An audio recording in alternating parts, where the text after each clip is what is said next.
بسم اللہ الرحمن الرحیم۔ السلام علیکم ورحمۃ اللہ وبرکاتہ۔ بسم اللہ الرحمن الرحیم۔ عزیز طلباء، امید ہے آپ سب خیریت سے ہوں گے۔ آج کی اس ویڈیو میں ہم مشق حل کریں گے۔ ہماری مشق کے اندر سب سے پہلے سوالات ہیں، آئیے ان سے ابتدا کرتے ہیں۔ سب سے پہلا سوال ہے اذا وقعت الواو رابع الكلمة فماذا حكمها ومتى تصير الياء بعد الكسرة بين ذلك مع الامثلة۔ جب واو کلمہ کے چوتھے حرف کے اندر واقع ہو یا اس کے بعد اس کا کیا حکم ہے، اور کب یا کسرہ کے بعد ہوگی، یعنی کب یا سے پہلے والی ضمہ کسرہ کے اندر تبدیل ہوگی۔ دو قاعدے یہاں پوچھے گئے ہیں، پہلا قاعدہ قاعدۃ یدعا اور دوسرا قاعدۃ بیغ وحیکا۔ قاعدۃ یدعا میں ہم نے یہ پڑھا تھا کہ ہر وہ واو جو چوتھے کلمہ کے اندر یعنی چوتھے حرف کے اندر یا اس کے بعد کسی حرف کے اندر پانچویں چھٹے حرف کے اندر آ جائے، تو اگر وہ ضمہ کے بعد یا واو ساکن کے بعد نہ ہو تو ہم اس واو کو یا کے ساتھ وجوبی طور پر تبدیل کر دیں گے، جس کی مثال ہم نے سبق میں یہ پڑھی تھی یدعو۔ اب یدعو یہاں پر واو ہے، چوتھے حرف کے اندر واقع ہے، ماقبل واو ساکن یا ضمہ نہیں ہے، تو اس صورت کے اندر اس واو کو یا کے اندر تبدیل کریں گے تو یدعو بن جائے گا، پھر قاعدہ قال و با کے تحت یدعا بن جائے گا۔ سوال کا دوسرا جز قاعدۃ بیغ وحیکا کے متعلق ہے۔ قاعدۃ بیغ وحیکا میں ہم نے یہ پڑھا کہ جب بھی یا جمع کے عین کلمہ میں ہو اور وہ جمع فعل کے وزن پر ہو، یا پھر مؤنث کے عین کلمہ کے اندر ہو اور وہ مؤنث کا صیغہ فعلا کا ہم وزن ہو، اس صورت کے اندر اس یا سے قبل ہم کسرہ لے آئیں گے، یعنی اس ضمہ کو ہم ختم کر دیں گے۔ فعل اور فعلا کی جو ضمہ ہے ابتدا میں فا کلمہ کے اوپر، اس کو ختم کر کے کسرہ لے آئیں گے، فعلا اور فعل بن جائے گا ظاہری طور پر، جس کی مثالیں ہم نے سبق میں پڑھی تھیں۔ بیضن یہ بیضا کی جمع ہے، اب بیضن یہ جمع ہے اور عین کلمہ کے اندر یا واقع ہوئی ہے اور وزن بھی فعل ہے، تو ہم اس سے قبل جو ضمہ ہے اس کو کسرہ کے اندر تبدیل کریں گے تو بیضن بن جائے گا۔ اسی طریقے سے حیکا یہ مؤنث کا صیغہ ہے اور فعلا کا ہم وزن ہے، عین کلمہ میں یا ہے تو ماقبل ضمہ کو کسرہ کے اندر تبدیل کر دیں گے۔ تو پہلے سوال میں یہ دو قاعدے پوچھے گئے تھے۔ ہمارا دوسرا سوال ہے ما الفرق بین الصرفیین و بین صاحب الکتاب فی بیان قاعدۃ کینونہ۔ قاعدہ کینونہ کو بیان کرنے کے اندر عام صرفیوں کا اور صاحب کتاب کا کیا اختلاف ہے یا کیا فرق ہے؟ صاحب کتاب کے نزدیک قاعدہ کینونہ یہ ہے کہ ہر وہ واو جو مصدر کے عین کلمہ میں ہو اور اس مصدر کا وزن فعلولۃ ہو تو اس کو یا کے اندر تبدیل کر دیں گے۔ صاحب کتاب کے نزدیک کینونہ کی اصل کونونۃ ہے جو کہ فعلولۃ کا وزن ہے، تو یہاں پر مصدر کے عین کلمہ میں واقع ہونے والی واو کو یا کے اندر تبدیل کر دیا گیا، صرف اتنا اس کے اندر قاعدہ جاری ہوا اور تعلیل ہوئی ہے۔ بقیہ صرفی حضرات وہ اس قاعدے کے اندر طوالت سے کام لیتے ہیں اور اس کی تفصیل بیان کرتے ہیں۔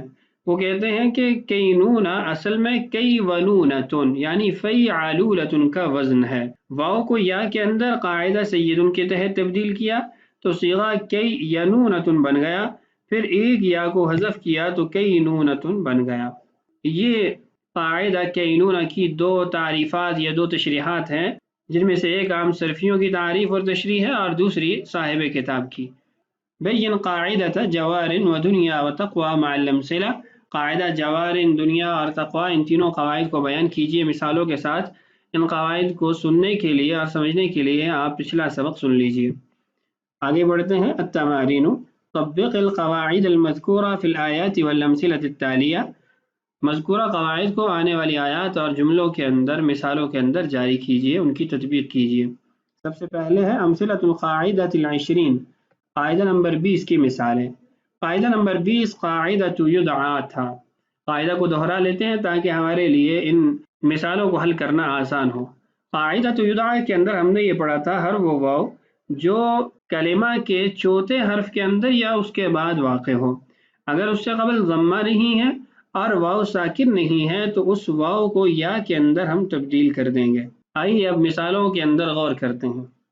وَأَسْقَيْنَاكُمْ مَاءً فُرَاتًا، اس جملے کے اندر ہمارا محل استشہاد نہیں ہے، اس لیے کہ اسقینا یہاں پر جو یا ہے یہ اصل صیغے کی ہے، سقا یسقی سے یہ باب افعال ہے، اسقا یسقی، تو یہاں پر یا اصلی ہے، اس کے اندر قاعدہ جاری نہیں ہوا. وَقَدْ أَفْلَحَ الْيَوْمَ مَنِ اسْتَعْلَى، محل استشہاد ہے استعلا، یہ باب استفعال سے ہے، اصل کلمہ علا یعلو ہے، یعنی آخر میں یا کے بجائے واو ہے، تو اصل میں پھر صیغہ بن گیا استعلوا، تو یہاں قاعدۃ یدعا جاری ہوگا. چھٹے حرف کے اندر واو واقع ہوئی ہے، ما قبل واو ساکن یا ضمہ نہیں ہے تو اس واو کو یا کے اندر تبدیل کریں گے تو صیغہ استعلیو بن جائے گا، پھر قاعدہ قال ابا کے تحت استعلا ہو گیا. وَكَذَلِكَ الْيَوْمَ تُنْسَى، اس جملے کے اندر بھی قاعدہ جاری نہیں ہوا. تنسا کے آخر میں یا وصل صیغے کی ہے، نسی ینسا سے ہے اور یہ ناقص یائی کا ہی صیغہ ہے. یوم یحمى علیہا فی نار جہنم فتقوا، یہاں محل استشہاد ہے یحمى، یہ صیغہ واوی اور یائی دونوں طرح سے استعمال ہوتا ہے، تو اگر واوی کو دیکھا جائے تو یہ صیغہ یحمى تھا، پھر قاعدہ یدعا کے تحت یحمى بنا اور پھر قاعدہ قال ابا کے تحت یحمى ہو گیا. وَإِذَا تُتْلَى عَلَيْهِمْ آيَاتُنَا، محل استشہاد ہے تتلا، تلا یتلو سے مضارع مجہول کا صیغہ ہے، تو صیغہ تتلو ہونا چاہیے کیونکہ یہ ناقص واوی سے ہے، لیکن چوتھے کلمہ کے اندر واو واقع ہے اور ما قبل ضمہ یا واو ساکن نہیں ہے تو اس کو قاعدہ یدعا کے تحت یا میں تبدیل کر کے پھر قاعدہ قال ابا جاری ہوا تو تتلا بن گیا. تبارکت ربنا وتعالیت یا ذا الجلال والاکرام، تعالیت، اعلی یعلو اس کا اصل مادہ ہے تو تعالوتا ہونا چاہیے، لیکن پانچویں حرف کے اندر واو واقع ہوئی، ما قبل ضمہ یا واو ساکنہ نہیں ہے تو اس لیے اس کو یا کے اندر تبدیل کیا تو صیغہ تعالیتا بن گیا. ما انجیت اسارا غوانتا نامو، انجیتا نجا ینجو سے باب افعال ہے، یہ ناقص واوی سے ہے تو انجوتا ہونا چاہیے تھا، لیکن چوتھے کلمہ میں واو واقع ہے، ما قبل ضمہ یا واو ساکن نہیں ہے تو اس کو یا میں تبدیل کیا گیا تو صیغہ انجیتا بن گیا. الفقیر والمسکین یعطیان الدراہم ویرضیان، یعطیان یعطوانی ہونا چاہیے تھا چونکہ یہ بھی ناقص واوی سے ہے، لیکن قاعدہ یدعا کے تحت یعطیان بن گیا. اسی طریقے سے یرضیان یہ بھی ناقص واوی سے ہے، یرضوانی ہونا چاہیے لیکن قاعدہ یدعا کے تحت یرضیان ہو گیا. اس کے بعد ہے اعطیتم الفقیر دراہم، اعطیتم یہ بھی ناقص واوی ہے تو اعطوتم ہونا چاہیے تھا لیکن یدعا کے تحت اعطیتم ہو گیا. تو یہ چند مثالیں اس قاعدے کی میں نے حل کر دی ہیں، بقیہ مثالیں آپ خود حل کر لیجئے. اگلے قاعدے کی مثالوں کی طرف بڑھتے ہیں. امثلۃ القاعدۃ الحادیہ والعشرین، قاعدہ نمبر 21 کی مثالیں. قاعدہ نمبر 21 قاعدۃ الالف المقصورہ تھا. اس قاعدے کے اندر ہم نے یہ پڑھا تھا کہ الف تثنیہ یا جمع مؤنث سالم کے الف سے قبل الف زائدہ اگر آ جائے تو اس کو یا کے اندر تبدیل کر دیا جائے گا. تو آئیے ان مثالوں کے اندر غور کرتے ہیں. الکم الذکر ولہ الانثی، انثی یہ ہمارا محل استشہاد بن سکتا ہے کہ جب اس کا تثنیہ بنایا جائے گا تو یہاں پر الف موجود ہے اور تثنیہ کا الف جب اس کے بعد آ جائے گا تو اس الف کو یا کے اندر تبدیل کر کے انثیانی بنا لیا جائے گا. وَأَنَّ عَلَيْهِ النَّشْأَةَ الْأُخْرَى یہاں پر بھی واحد ہے، لیکن اس کے آخر میں اگر تثنیہ کا الف اور نون آ جاتا ہے یا جمع مؤنث سالم کا الف اور تا آ جاتا ہے تو اس الف کو یا کے اندر تبدیل کریں گے، اس لیے کہ الف تثنیہ اور الف جمع مؤنث سالم سے قبل اگر الف زائدہ ہو تو اس کو یا کے اندر تبدیل کیا جاتا ہے. للذکر مثل حظ الانثیین، انثیین یہ حالت جری ہے، حالت رفعی انثیانی ہے جس کا مفرد انثا ہے، تو آخر میں جو الف تھا مفرد کے اندر اس کو تثنیہ کے اندر یا کے ساتھ تبدیل کر دیا گیا. الذی یصلی النار الکبریٰ، کبریٰ یہاں پر بھی وہی تعلیل ہوگی جو اخرى اور انثیٰ میں بیان کی. اللہ لا الہ الا ہو لہ الاسماء الحسنى یہاں پر بھی وہی تعلیل ہوگی. فازت البنات الکبریات، اب یہاں دیکھیے کبریٰ کی جمع مؤنث سالم کبریات ہے، اب کبریٰ کے آخر میں جو الف تھا اس کو الف اور تا جمع مؤنث سالم سے قبل آنے کی وجہ سے یا کے اندر تبدیل کر دیا گیا. بقیہ مثالیں آپ خود حل کر لیجیے، اگلے قاعدے کی طرف بڑھتے ہیں۔ امثلۃ القاعدۃ الثانیہ والعشرین، قاعدہ نمبر 22 کی مثالیں۔ قاعدہ نمبر 22 کیا تھا؟ قاعدہ نمبر 22 قاعدہ بیض وحی کا تھا۔ اس میں ہم نے یہ پڑھا کہ اگر جمع کے عین کلمہ میں یا ہو اور وہ فعل کا وزن ہو، یا مؤنث کے عین کلمہ کے اندر یا ہو اور وہ فعلا کا وزن ہو، تو اس کو ہم کسرہ کے اندر تبدیل کر دیں گے، یعنی ما قبل جو ضمہ تھی وہ کسرہ میں تبدیل ہو جائے گی، اور اسم کے اندر قاعدہ موصل کے تحت اس کو واو میں تبدیل کر دیا جائے گا، اور اس میں تفضیل اسماء میں سے ہے، اس کے اندر بھی بجائے حرکت کو تبدیل کرنے کے یا کو تبدیل کر کے واو بنا دیا جائے گا۔ آئیے چند مثالوں میں غور کرتے ہیں۔ بیع صفت مشبہہ کا صیغہ بیع تھا، اس کو قاعدہ بیض کے تحت بیع بنایا گیا۔ بوع یہ اس میں تفضیل کا صیغہ ہے، اس لیے یہاں پر قاعدہ موصر جاری ہوا، بوع کو بوع بنایا گیا کہ یا کو تبدیل کیا گیا، ما قبل حرکت کو تبدیل نہیں کیا گیا، اس لیے کہ اس میں تفضیل اسماء کے قبیل سے ہے۔ خوطا یہ بھی اس میں تفضیل کا صیغہ ہے، خاطا یخیطو سے، اس لیے خویطا کو خوطا بنایا گیا قاعدہ موصر کے تحت۔ بوسا یہ باسا یبیسو سے، اس میں تفضیل کا صیغہ ہے، اس لیے اس کو قاعدہ موصر کے تحت بوسا بنایا گیا۔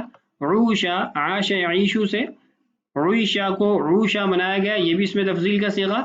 تلک اذن قسمۃ ضیزا، ضیزا یہ ضیزن کی تانیث ہے، مؤنث ہے، اصل میں ضیزا ہے، اس کو بھی قاعدہ بیض وحیکا کے تحت غیزہ بنایا گیا۔ تزوج بکر بامرأۃ خیصہ، خیصہ یہ خویصہ تھا، یہ خیصہ یخیصو سے ہے، اصل میں خویصہ تھا، صفت مشبہہ کا صیغہ، جس کو قاعدہ بیض وحیکا کے تحت خیصہ بنایا گیا۔ بقیہ دو مثالیں اس قاعدے کی بھی آپ خود حل کر لیجئے۔ اگلے قاعدے کی مثالوں کی طرف بڑھتے ہیں۔ امثلۃ القاعدۃ الثالثہ والعشرین، قاعدہ نمبر 23 کی مثالیں۔ قاعدہ نمبر 23 قاعدہ کینونہ تھا، جس میں ہم نے یہ پڑھا کہ اگر مصدر کا وزن فعلولۃ ہو اور اس کے عین کلمہ میں واو ہو تو اس واو کو یا کے اندر تبدیل کر دیا جائے گا۔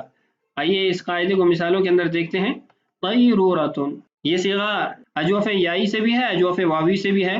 اگر طار یطور جس کا مطلب ہے کسی چیز کے قریب ہونا اور اس کے ارد گرد گھومنا، اس سے اس کو مصدر بنایا جائے تو اصل میں تھا طورورۃ، تو قاعدہ کینونہ کے تحت طیرورۃ بن گیا۔ سیرورۃ یہ بھی سارا یسورو سے، جس کا مطلب ہے جوش میں آنا، سورورۃ تھا جس کو قاعدہ کینونہ کے تحت سیرورۃ بنا دیا گیا۔ کیدودۃ یہ کادا یکودو سے، جس کا مطلب ہے روکنا، کودودۃ سے کیدودہ صیغہ بن گیا۔ بقیہ دو صیغوں کو آپ خود حل کر لیجئے، اگلے قاعدے کی طرف بڑھتے ہیں۔ امثلۃ القاعدۃ الرابعہ والعشرین، قاعدہ نمبر 24 کی مثالیں۔ قاعدہ نمبر 24 قاعدۃ جبارن تھا، جس کے اندر ہم نے یہ پڑھا کہ افاعل، مفاعل، فاعل اور اس سے دیگر جو اوزان ہیں، اگر ان کے لام کلمہ میں یا واقع ہو جاتی ہے تو معرف باللام اور اضافت کی صورت میں اگر وہ رفعی اور جری حالت میں ہے تو اس کو ساکن کر دیا جائے گا، اگر وہ معرف باللام یا اضافت کی حالت میں نہیں ہے تو رفعی اور جری حالت کے اندر اس کو ساکت کر دیا جائے گا، اور نصبی حالت دونوں کے اندر برقرار رہے گی، چاہے وہ حالت اضافت میں ہو یا معرف باللام ہو یا پھر نہ ہو۔ آئیے مثالوں کے اندر غور کرتے ہیں۔ قد علم کل اناس مشربہم، اناس یہ صیغہ یہاں پر بھی موجود ہے، اور اگلی مثال ونسقیہ مما خلقنا انعاما واناسیا یہاں پر بھی موجود ہے۔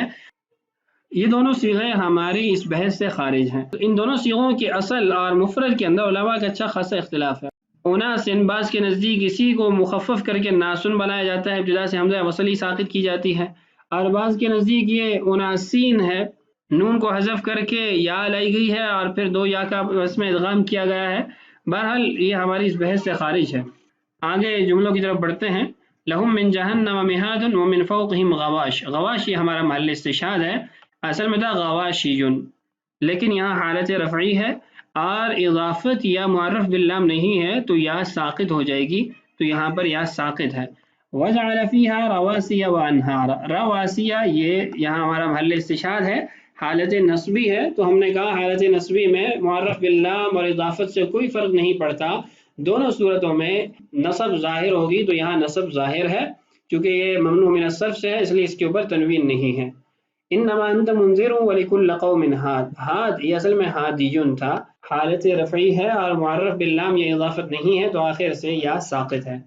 هل أتاك حديث الغاشية، اس جملے کے اندر ہمارا محل استشہاد نہیں ہے. وما لهم من اللہ من واق، واق یہ محل استشہاد ہے، اصل میں واقعن ہے، آخر سے یا ساقط ہے، اس لیے کہ یہ معرف باللام یا اضافت اس میں نہیں اور یہ حالت جری میں ہے. فویل للقاسیۃ قلوبهم من ذکر اللہ، اس میں بھی ہمارا محل استشہاد نہیں ہے. وَإِنَّ فِرْعَوْنَ لَعَالٍ فِي الْأَرْضِ، لَعَالٍ اصل میں تھا لَعَالِيٌ، عَالِيٌ یہ اس میں فاعل کا صیغہ ہے، آخر سے یا ساقط کی گئی حالت رفعی کی وجہ سے، اور یہ معرف باللام اور اضافت موجود نہیں ہے. تو چند صیغے میں نے حل کر دیے ہیں، سبق کافی طویل ہو گیا، بقیہ صیغے آپ خود حل کر لیجئے. آخری قاعدے کی مثالوں کی طرف پڑھتے ہیں. امثلۃ القاعدۃ الخامسہ والعشرین، قاعدہ نمبر 25 کی مثالیں. قاعدہ نمبر 25 قاعدۃ دنیا و تقویٰ تھا. پہلا جملہ ہے اذا انتم بالعدوۃ الدنیا، الدنیا یہ اصل میں دنوا تھا، قاعدۃ دنیا و تقویٰ کے تحت اس کو دنیا بنایا گیا. قصویٰ یہاں قاعدہ جاری نہیں ہوگا اس لیے کہ یہ صفت ہے اور صفت کے اندر قاعدۃ دنیا و تقویٰ جاری نہیں ہوتا، واو اپنی حالت پر باقی رہتی ہے. سقیا اصل صیغہ ہے، یہاں قاعدہ جاری نہیں ہوا. رضیا یہ رضوا تھا، یہاں پر اس کو یا کے اندر تبدیل کیا گیا. محیا محوا تھا، اس کو بھی یا کے اندر تبدیل کیا گیا.